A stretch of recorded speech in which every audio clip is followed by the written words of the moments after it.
dahan-dahan na po natin nakikilala ang mga senador na kasama po ng mga kongresista, mga kaliwa at mga dilawan, pinklawan na gustong magpa-impeach kay Vice President Sara. Magandang araw sa atin lahat. Ito po ang inyong kababayan para sa ating panibagong update. Mga kababayan, isa po sa nakita natin, no, na mukhang nahalata na po na gusto rin na ma-impeach itong si Vice President Sara ay itong si Gatchalian. Ang sabi dito ni Gatchalian at ang kanyang naging interview, mamaya na ikwento po natin, no? Dahil yan po ay pinanood po natin. Ang sabi niya dito, the 30 impeachment trial, a constitutional duty, not a choice. Yan po yung sinabi dito ni Gatchalian. Pero kitang-kita naman natin, mga kababayan, kung ano po yung mga naging basihan po nila for impeachment of Vice President Sara na sinasabi nila ng mga ground for impeachment, mga impeachable offense na ginawa daw po ni Vice President Sara. Ito po ay gawa-gawa lamang nilang propaganda para sa impeachment ni Vice President Sara. Pero tandaan natin na di umano ay ang bawat kongresista na pumirma sa impeachment ay may 150 million nakatumbas para i-impeach itong si Vice President Sara. Kaya kung sinasabi nila na constitutional duty po nila ang ma-impeach or pakinggan itong impeachment ni VP Sara, constitutional duty rin po ba, mga kababayan, ang pagtanggap ng di umano'y 150 million sa bawat isang opisyal na gusto nilang tanggalin? At ito po ay nagpapakita na di umano'y sila ay naging sunod-sunuran sa kagustuhan ng isang Martin Romualdez na nangangarap na maging isang president. At ngayon na nakikita natin na isa pa, mga kababayan, ay itong si Ping Lacson. Pareho po yung kanilang propaganda. Pareho po ang kanilang mga naging pronouncement. Ituloy daw po, no? At tingnan ang ebidensya. So ito kasi sa mga sinasabi nilang tingnan ang ebidensya, ituloy, parang nangyari ito kay Corona na sinasabi po, no, ni Trillanes na sa simula kumbinsido si Corona na hindi po siya ma-impeach dahil wala po di umano sapat na ebidensya laban sa kanya. At sabi po noon ni Miriam Defensor na ikinagalit niya patungkol sa impeachment ni Corona ay ang ibang mga dokumento na pinakita is unverified. And posible kaya na mangyayari ito kay Vice President Sara na kahit sinasabi natin ngayon, mga kababayan, na ligtas, wala pong sapat na ebidensya, pero pagdating ng butuhan, baka bumaha ng pera, limpak-limpak, paldo-paldo na pera para i-impeach itong si Vice President Sara. At yan po yung sinasabi natin na bakit pa natin ito tuloy ang impeachment. Kung sa simula pa lang ay nakita natin na ito ay isang pamumulitika. And nakita natin ngayon sa isang action po nitong si Tito Soto, mga kababayan.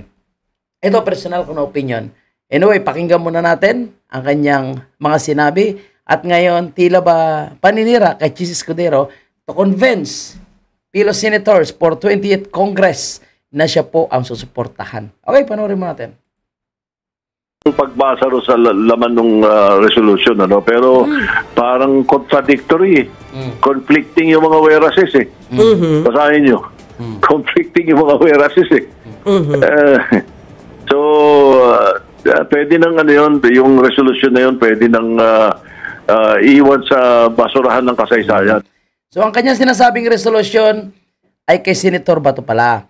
So ang sinasabi niya na conflict daw yung mga wordings doon sa resolution na nakuha niya mula kay Senator Bato at pwede na daw po itapon sa basurahan. Yan po yung mga tao, no, na sinasabi na gusto nilang i-impeach si Sara, gusto nila ituloy ang impeachment dahil sa kanilang political propaganda and agenda. Kaya ang sabi ng mga dilawan, mga pinklawan, no, nakasama, mukhang sila na po ngayon ang magkakampi, no, na gustong magkaroon ng isang malawakang rally daw po.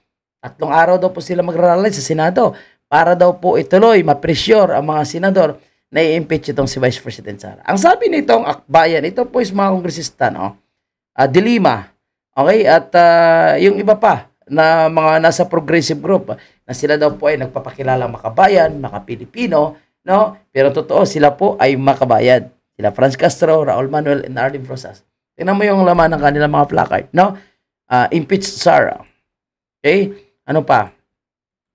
Meron pa diyang isa po tayo nakitang babae, no? Na ganyan din yung kanilang placard. Tingnan natin. Convict Sara. I think meron din nakalagay ng mga ganyang klaseng placard, mga kababayan natin, no? Convict Sara, ito.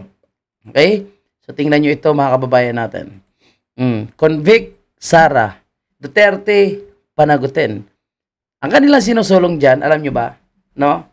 Is constitutional duty. Batas ang gusto nilang ipapairal.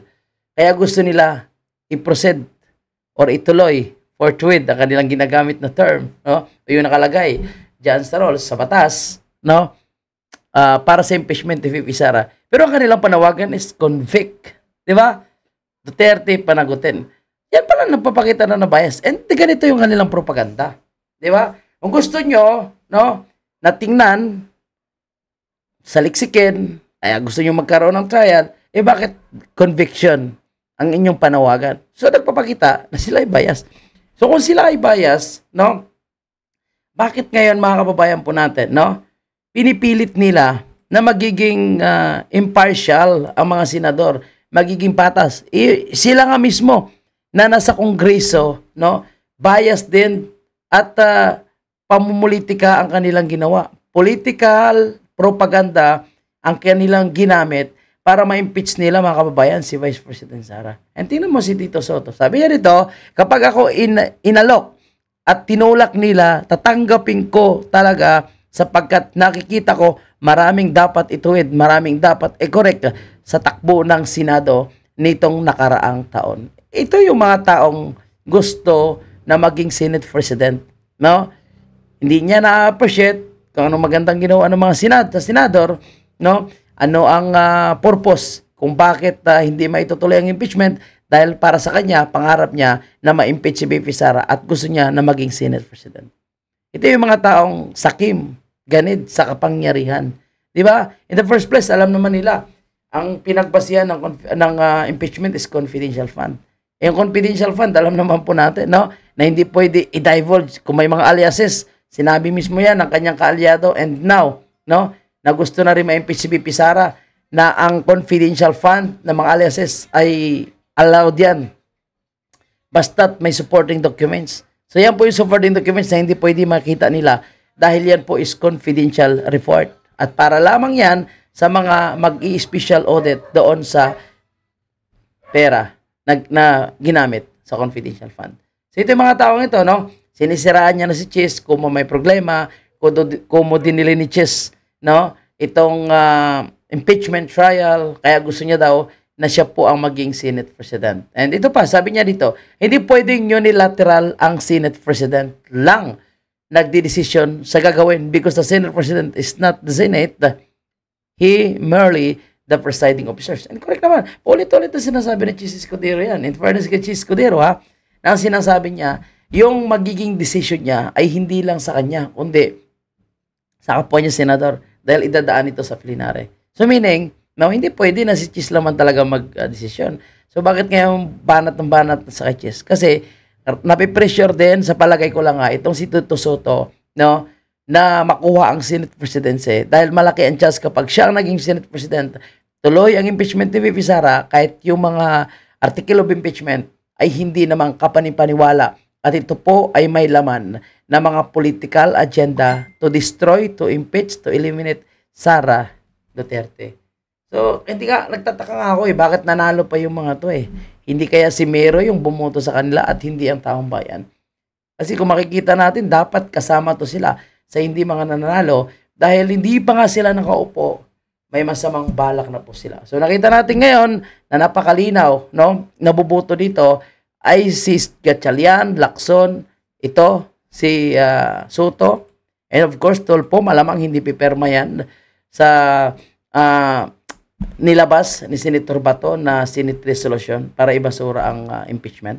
Yung mga ito, di ba? And mukhang kasama po sila ngayon sa mga propagandista na gustong mag-rally. Mukhang kasama po sila ngayon sa mga propagandista, no, na pinopush ang impeachment at nagpapa-interview sa iba't ibang mainstream media. Kaya sabi ko, posibleng may malaking pondo para i-impeach si VP Sara. Saan sila kukuha ng pondo para sa kanilang rally na maghakot? Kung 500 yan, 5,000 yan, 10,000 or 40,000, no? Saan sila kukuha ng pondo nila para ibayad sa mga ralista na yan? Kasi wala naman po sila lehitimo na mga supporter. Hindi nga nanalo yung mga yan. Di ba? Tumakbo ng mga senador, hindi nga nanalo yung mga makaliwa na yan. Diba? Tapos ngayon sabihin nila, may lehitimong supporter sila. Saan galing? Diba? And siguraduhin lang nila na hindi mauulit yung mga reklamo ng mga realista na hindi po sila nababayaran. And hopefully, mali sana ako na itong mga senador na ito, no, ay kasama sa mga propagandista para i-impeach si Vice President Sara. Lalo na itong si Soto, nagigil na maging Senate President or baka nangarap na maging Vice President kung magtagumpay na ma-impeach sila si VP Sara. Yan po yung ating update. At yan po yung aking personal na komento. Kung kayo po ay may komento, opinion sa aking mga i-discuss, pwede kayo mag-iwan dyan sa ating comment section. Mabuhay!